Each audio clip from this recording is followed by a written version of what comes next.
Hi friends, good evening. Today మనం చెప్పుకోబోయే topic మొక్కల్లో ప్రత్యుత్పత్తి. మొక్కల్లో ప్రత్యుత్పత్తి ముఖ్యాంశాలు. ఫస్ట్ వన్, జీవులన్నీ తమను పోలిన జీవులను ఉత్పత్తి చేయగలవు. జీవులన్నీ తమను పోలిన జీవులను ఉత్పత్తి చేయగలవు అంటే ఒక కప్ప అనేది తనలాంటి ఇంకో జీవిని ఉత్పత్తి చేయగలదు. ఒక ఎలుక లాంటి ఇంకొక ఎలుకని, అలాగా అంటే జీవులన్నీ కూడా ఏం చేస్తాయి, ప్రతి జీవి కూడా తమను పోలిన జీవులను వేరే జీవులను ఉత్పత్తి చేయగలవు, సేమ్ అటువంటి జీవులను. అలా ఉత్పత్తి చేయడానికి కొన్ని విధానాలు అంటూ ఉన్నాయి. మొక్కలలో అలైంగిక, లైంగిక అనే రెండు రకాలైన ప్రత్యుత్పత్తి విధానాలు ఉన్నాయి. అలైంగిక ప్రత్యుత్పత్తి నందు అనేక పద్ధతులు ఉన్నాయి. అంటే జీవులన్నీ ఏం చేస్తాయి, తమను పోలిన జీవులను ఉత్పత్తి చేయగలవు. మొక్కలలో అలైంగిక, లైంగిక అనే రెండు రకాలైన ప్రత్యుత్పత్తి విధానాలు ఉన్నాయి. అదేవిధంగా అలైంగిక ప్రత్యుత్పత్తి నందు అనేక పద్ధతులు ఉన్నాయి. అవి మొక్కలవడం, కోరకీభవనం, సిద్ధబీజోత్పత్తి మరియు శాఖీయ వ్యాప్తి. అలైంగిక ప్రత్యుత్పత్తి నందు పద్ధతులు ఏంటి? మొక్కలవడం, కోరకీభవనం, సిద్ధబీజోత్పత్తి, శాఖీయ వ్యాప్తి. లైంగిక ప్రత్యుత్పత్తి నందు పురుష మరియు స్త్రీ సంయోగ బీజాల సంయోగం జరుగును. లైంగిక ప్రత్యుత్పత్తి నందు ఏం జరుగును? పురుష మరియు స్త్రీ సంయోగ బీజాల సంయోగం జరుగును. శాఖీయ ప్రత్యుత్పత్తి నందు మొక్క శాఖీయ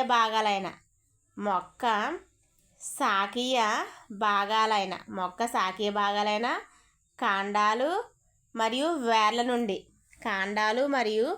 వేర్ల నుండి కొత్త మొక్కలు ఏర్పడతాయి. నెక్స్ట్, పుష్పం అనేది మొక్కలోని ప్రత్యుత్పత్తి భాగము. పుష్పం అనేది మొక్కలోని ప్రత్యుత్పత్తి భాగం ఏంటి? పుష్పం.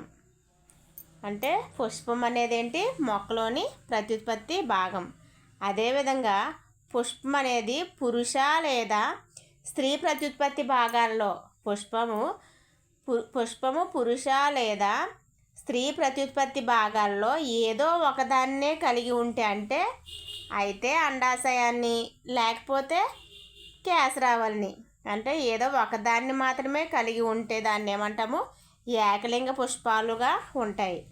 అలా కాకుండా ద్విలింగ పుష్పాలలో పురుష మరియు స్త్రీ ప్రత్యుత్పత్తి భాగాలు రెండు ఉంటాయి.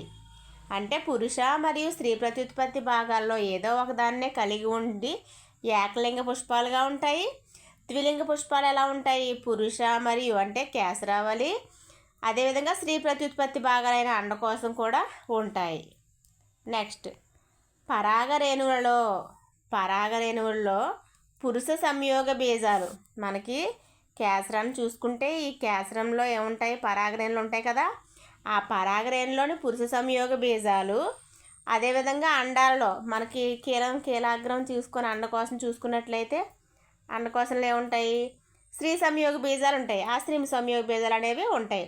పరాగరేణుల్లో పురుష సంయోగ బీజాలు, అండాలలో స్త్రీ సంయోగ బీజాలు ఉంటాయి. ఒక పుష్పంలోని పరాగరేణువులు అదే పుష్పం లేదా వేరొక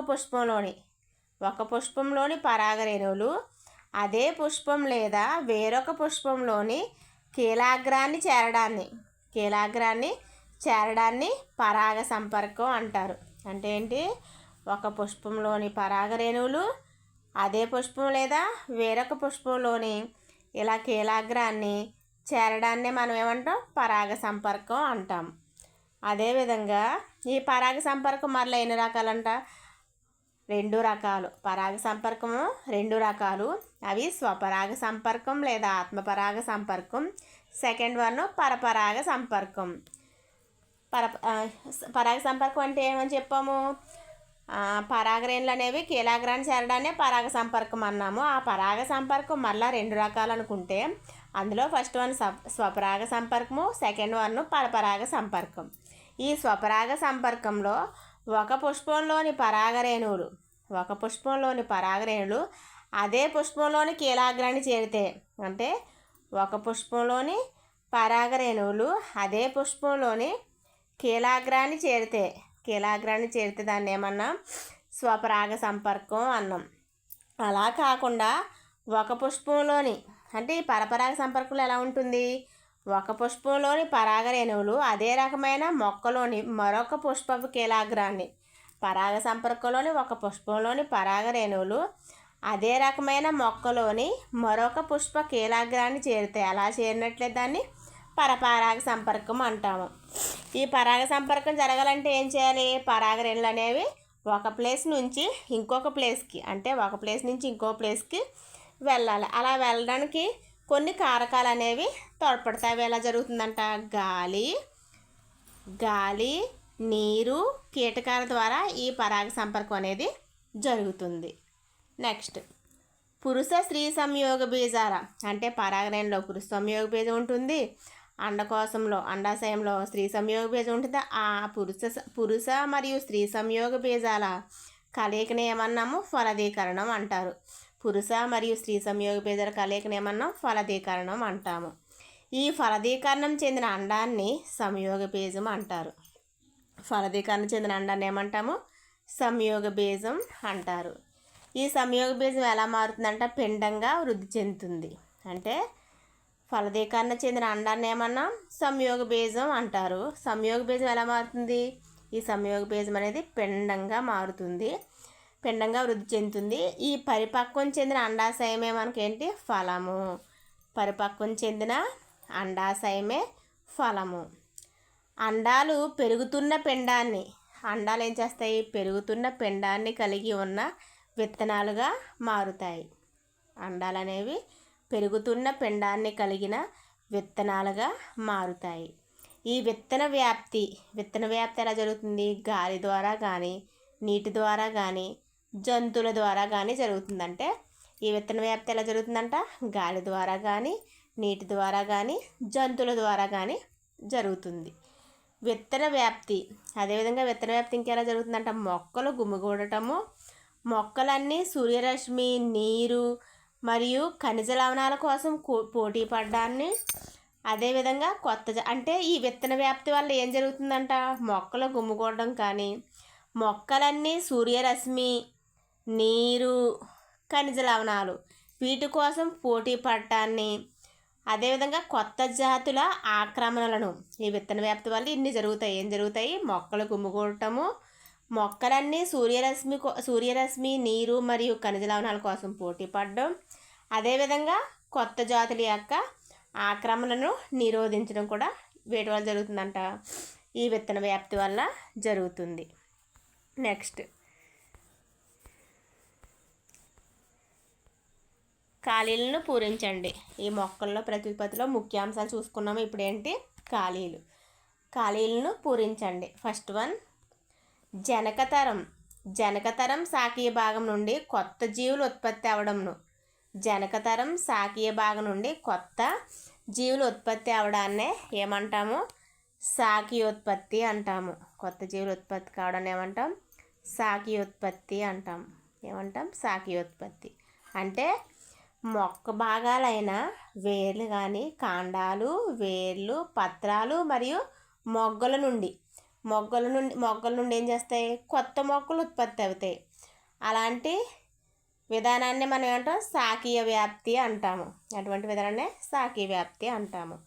నెక్స్ట్ ఒక పుష్పము పురుష లేదా స్త్రీ ప్రత్యుత్పత్తి భాగాల్లో ఒక పుష్పము చూసుకున్నట్లయితే ఒక పుష్పం అనేది పురుష లేదా స్త్రీ ప్రత్యుత్పత్తి భాగాల్లో ఏదో ఒకదాన్నే కలిగి ఉంటుంది. మనకి పుష్పంలో ఏ భాగాలు ఉంటాయి?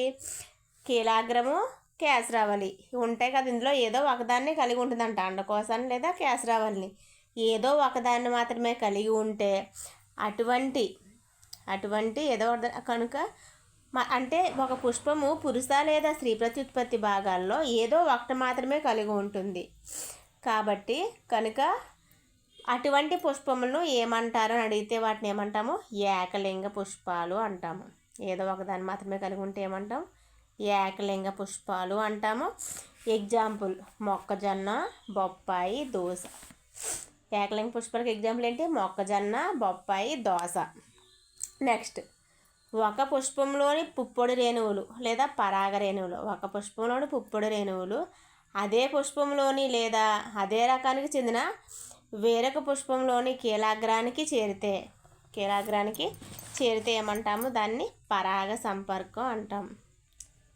పరాగ సంపర్కం ఏమంటాం? పరాగ సంపర్కం అంటే ఒక పుష్పంలోని పుప్పొడి రేణువులు అదే పుష్పంలోని అదే రకానికి చెందిన లేదా వేరొక పుష్ప కీలాగ్రాన్ని చేరితే పరాగ సంపర్కం అంటారు. అలా కాకుండా పురుష స్త్రీ సంయోగ బీజాల కలయికను ఏమంటాము? ఫలదీకరణ. పురుష స్త్రీ సంయోగ బీజాల కలయికను ఫలదీకరణ అంటారు. నెక్స్ట్, విత్తన వ్యాప్తి ఎలా జరుగుతుంది? నీరు గాలి మరియు కీటకాల ద్వారా విత్తన వ్యాప్తి జరుగుతుంది. నీరు గాలి మరియు కీటకాల ద్వారా విత్తన వ్యాప్తి జరుగుతుంది. నెక్స్ట్, అలైంగిక ప్రత్యుత్పత్తి యొక్క వివిధ పద్ధతులను వివరించి ఉదాహరణలు ఏమన్నారు? అలైంగిక ప్రత్యుత్పత్తి యొక్క వివిధ పద్ధతులను వివరించి ఉదాహరణలు ఇమ్మన్నారు. ఫస్ట్ వన్ ఏంటి? వివిధ అలైంగిక ప్రత్యుత్పత్తి యొక్క నందు అనేక పద్ధతులు ఉన్నాయి. అవి ఏంటంటే మొక్కలవడము, కోరకీభవనము, సిద్ధబీజోత్పత్తి, శాఖీ వ్యాప్తి. అలైంగిక ప్రత్యుత్పత్తి యొక్క వివిధ పద్ధతులు అంటే ఏంటి? మొక్కలవడము, కోరకీభవనము, సిద్ధబీజోత్పత్తి, శాఖీ ఉత్పత్తి. అంటే ఏదన్నా ఒక పార్ట్ మొక్కలై కొత్త మొక్క పెరుగుతుందని మొక్కలవడం అంటాము. ఫస్ట్ వన్ మొక్కలవడము. సెకండ్, మొక్కలవడానికి ఎగ్జాంపుల్ ఏంటి? మొక్కలవడం ఏదో స్పైరోగైరా అనేది ఏంటి? మనకి అక్కడక్కడ నీళ్ళు కొలనులు నీటి యొక్క ఎక్కువ నీరు నిల్వ ఉన్న ప్లేస్లో పైన ఆకుపచ్చ ఎటువంటి నిర్మాణాలు కనిపిస్తాయి. వాటినే మనం ఏమంటాం? శైవలాలు అంటాము. ఆ శైవలాలు అనేవి మొక్కలు అయితే ఆ మొక్కకు ఒక కొత్త మొక్క పెరగడాన్ని మొక్కలు అవడం ద్వారా ప్రత్యుత్పత్తి జరుపుకోవడము. Example spirogyra. నెక్స్ట్ వన్ ఏంటి? కోరకీభవనము. మనం ఈస్ట్ చూసుకున్నట్లయితే ఏంటి? చిన్న బొడుపు వంటి నిర్మాణాలు ఏర్పడతాయి. ఆ బొడుపులు లేదా మొగ్గలనే కోరకాలు అంటారు. వాటి ద్వారా మనకి ఈస్ట్ అనేది కొత్త మొక్కను ఏర్పరుస్తుంది. Example east. నెక్స్ట్, సిద్ధబీజోత్పత్తి. మనకు రొట్టె ముక్కను తీసుకొని పైన కొన్నాళ్ళు ఉంచినట్లయితే దానిపైన నల్లని సిద్ధబీజాల వంటి నిర్మాణాలు ఏర్పడతాయి. అవి ఏం చేస్తే మళ్ళీ కొత్త ఇంకొక జీవిని ఏర్పరుస్తాయి. దాన్ని సిద్ధబీజోత్పత్తి అంటాము. నెక్స్ట్ వన్ శాఖీ వ్యాప్తి అంటే ఏంటి? మనకు రణపాల మొక్క చేసుకున్నట్లయితే ఆ రణపాల మొక్కను చూసుకున్నట్లయితే ఒక లీఫ్ని తీసుకొని బుక్స్ మధ్యలో పెట్టుకున్నా సరే పెట్టుకొని కొన్నాళ్ళు చూస్తే దానిపైన పత్రాలపైన చిన్న చిన్న మొక్కలు వంటి నిర్మాణాలు ఏర్పడితే ఆ మొక్క తీసుకొని వేరే ఎక్కడైనా వేస్తే చాలు వేరొక మొక్క ఏర్పడుతుంది. దాన్ని శాఖీ వ్యాప్తి అంటాము. ఎగ్జాంపుల్ రణపాల. నెక్స్ట్, లైంగిక ప్రత్యుత్పత్తి గురించి మీరు ఏమి అర్థం చేసుకున్నారో వివరించమని చెప్పారు. మనకి లైంగిక ప్రత్యుత్పత్తి అనేది ఒక సర్వసాధారణమైన ప్రక్రియ. దీనిలో స్త్రీ పురుష సంయోగ బీజాల కలయిక వల్ల మనకి కొత్త జీవులు అనేవి ఏర్పడతాయి. నెక్స్ట్, అలైంగిక మరియు లైంగిక ప్రత్యుత్పత్తి మధ్య వ్యత్యాసాన్ని పేర్కొనమన్నారు. అలైంగిక ప్రత్యుత్పత్తిలో ఏంటి? స్త్రీ పురుష సంయోగ బీజాలు ఏమీ ఉండవు. అదే కాకుండా లైంగిక ప్రత్యుత్పత్తిలో ఏంటి? స్త్రీ పురుష సంయోగ బీజాలు అనేవి పాల్గొంటాయి. నెక్స్ట్, మనకి పుష్పముల యొక్క ప్రత్యుత్పత్తి భాగాలు చూసుకున్నట్లయితే ఇలా మధ్యలో చూసుకున్నట్లయితే కీలాగ్రములు అండకోశం ఉంటుంది. అదేవిధంగా కేసరాలు ఉంటాయి.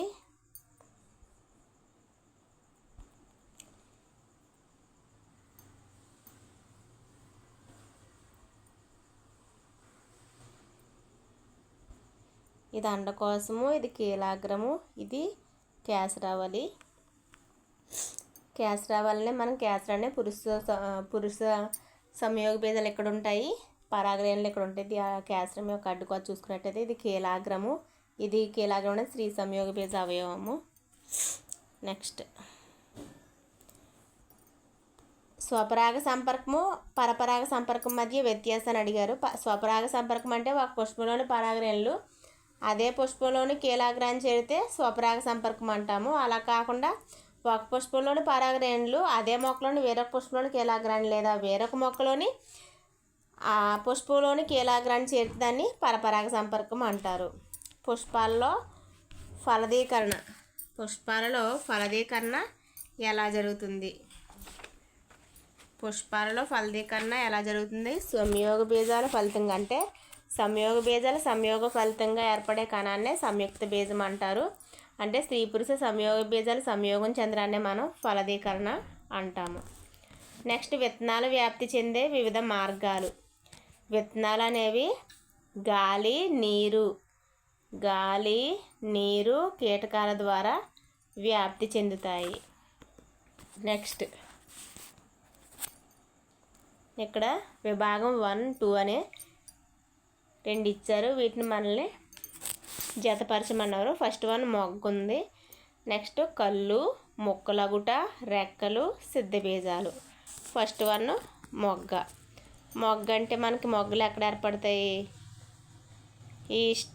మనం ఈస్ట్ చూసుకున్నట్లయితే ఈస్ట్లో కణం నుండి బయటకు పొడుచుకొని వచ్చే చిన్న బల్బు వంటి నిర్మాణాన్నే ఏమంటాం? మొగ్గ లేదా కోరకము అంటాము. ఈ మొగ్గ లేదా కోరకం అనేది మళ్ళీ కొత్తగా ఇంకో జీవిని ఏర్పరుస్తుంది. కాబట్టి మొగ్గ అనేది ఈస్ట్. నెక్స్ట్ సెకండ్ వన్ కళ్ళు అనేవి బంగాళదుంపను చూసుకున్నట్లయితే తాజా బంగాళదుంపను తీసుకొని దానిపైన మచ్చలను చూసుకున్నట్లయితే వాటిలో ఉండే మొగ్గలు లేదా మచ్చలనే మనం ఏమంటాము? ఇలా బంగాళదుంప తీసుకొని వాటిపైన మొగ్గలు లేదా మచ్చలు ఉంటాయి. వీటినే మనం ఏమంటాము? కళ్ళు అంటాము. అంటే తాజా బంగాళదుంప తీసుకొని దానిపై మచ్చలను గమనిస్తే వాటిలో మొగ్గలు లేదా మచ్చలనే మనం కన్నులు అంటాము. అంటే ప్రతి ముక్కలోనూ కూడా ఒక కొన్ను ఉండే విధంగా బంగాళదుంప ముక్కలుగా చేసి నేలలో పాతితే ఇవి ఏం చేస్తాయి? కొన్ని రోజులకి వేళ్ళలాగా వచ్చేస్తాయి. వీటిని మళ్ళీ అది తీసుకొని వేరే ప్లేస్లో మనం వేసినట్లయితే నేలలోనూ కొత్త బంగాళదుంప మొక్కలు అనేవి ఏర్పడతాయి. నెక్స్ట్ మొక్కలగుట అంటే మనకి ఆకుపచ్చని రంగులో, అంటే మనం నీరు నిల్వ ఉండే ప్రదేశాలు చూసుకున్నట్లయితే నీటి కుంటల్లో చూసుకున్నట్లయితే ఆకుపచ్చని రంగులో జిగటగా కూడిన చెట్ల వంటి నిర్మాణాలు కనిపిస్తాయి. అంటే చిన్న చిన్న ఆకుపచ్చని నిర్మాణాలు చూస్తాము. వాటిని మనం శైవలాలు అంటాము. ఎగ్జాంపుల్ చూసుకున్నట్లయితే స్పైరోగైరా. ఈ స్పైరోగైరాని చూసుకున్నట్లయితే ఇది ఏం చేస్తుంది? నీరు పోషకాలు అందుబాటులో ఉన్నప్పుడు ఏం చేస్తాయి? ఈ శైవలాలు పెరిగి మొక్కలు అవడం ద్వారా వాటి యొక్క సంఖ్యను పెంచుకుంటాయి. అంటే మొగ్గ అంటే ఈస్ట్, కళ్ళు అంటే బంగాళదుంప, మొక్కలగుట స్పైరోగైరా. నెక్స్ట్ రెక్కలు అంటే ఏంటి? మునగ మొక్క, అదేవిధంగా మ్యాపుల్ వంటి మొక్కలు ఏం చేస్తాయంటే రెక్కలు కలిగిన విత్తనాలని కలిగి ఉంటాయి. అంటే మ్యాపుల్ వంటి మొక్కలు ఏం చేస్తాయి? రెక్కలు కలిగిన విత్తనాలని కలిగి ఉంటాయి. ఇంకోటి ఏంటంటే సిద్ధ బీజాలు ఇచ్చారు. ఈ సిద్ధ బీజాలు అనేవి బ్రెడ్ మోల్డ్, అంటే మనకి రొట్టెని తీసుకొని కొన్నాళ్ళు బయటను వదిలేసినట్లయితే వాటిపైన నల్లటి సిద్ధ బీజాలు వంటి నిర్మాణాలు ఏర్పరుస్తాయి. ఆ సిద్ధ బీజాల ద్వారా కూడా అవి వేరే కొత్త ఇంకా వాటి యొక్క సంఖ్యను పెంచుకుంటాయి. అంటే ఏంటి? ఫస్ట్ వన్ మొగ్గ, అంటే మొగ్గ ఎక్కడ? ఈస్ట్. నెక్స్ట్ కళ్ళు, బంగాళదుంప ఉండే మచ్చల వంటి నిర్మాణాలను ఏమంటాం? కళ్ళు అంటాము. ఆ కన్నుల నుండి చిన్న చిన్న వేర్లు వంటి భాగాలు బొడుపులు వస్తాయి. వాటిని తీసి మళ్ళీ వేరే కొత్త మొక్క పెంచవచ్చు. నెక్స్ట్ మొక్కలగుట, అంటే నీటి కొలంలో ఏం చేస్తాయి? ఆకుపచ్చ జిగటగా ఉండే మొక్కలు ఏర్పడతాయి. అవి ఏం చేస్తాయి? బాగా పోషకాలు అందించినప్పుడు ఏదైనా తగిలితే ఏదన్నా పాటు మొక్కలైతే ఆ మొక్క మళ్ళీ కొత్త మొక్క పెరుగుతుంది. నెక్స్ట్ రెక్కలు అంటే ఏంటి? మునగ మేపలు వంటి మొక్కలు ఏం చేస్తాయి అంటే రెక్కలు, అంటే మునగ మేపలు వంటి మొక్కలు ఏం రెక్కలు కలిగిన విత్తనాలను కలిగి ఉంటాయి. నెక్స్ట్ సిద్ధ బీజాలు, బ్రెడ్ మోల్డ్ పైన సిద్ధ బీజాలు అనేవి ఏర్పడతాయి. నెక్స్ట్ మొక్క యొక్క ప్రత్యుత్పత్తి భాగం. మనకి మొక్కలో ప్రత్యుత్పత్తి భాగం ఏంటండి? పువ్వు లేదా పుష్పము. నెక్స్ట్ పురుష మరియు స్త్రీ సంయోగ బీజాల కలయికను ఏమంటాం మనము? పురుష స్త్రీ సంయోగ బీజాల కలయికను ఏమంటాము? ఫలదీకరణ అంటాము. పురుష స్త్రీ సంయోగ బీజాల కలయికని ఏమంటాము? ఫలదీకరణ. నెక్స్ట్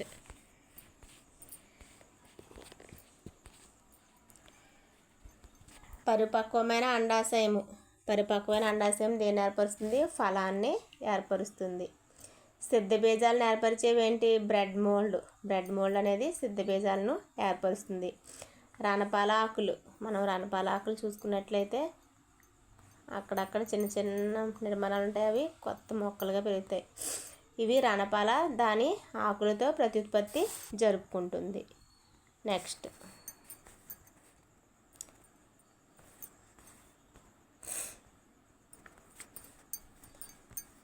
మనం ఫస్ట్ వన్ చూసుకున్నట్లయితే మొగ్గల ద్వారా ఏంటండి? ఈస్ట్. కళ్ళు బంగాళదుంప.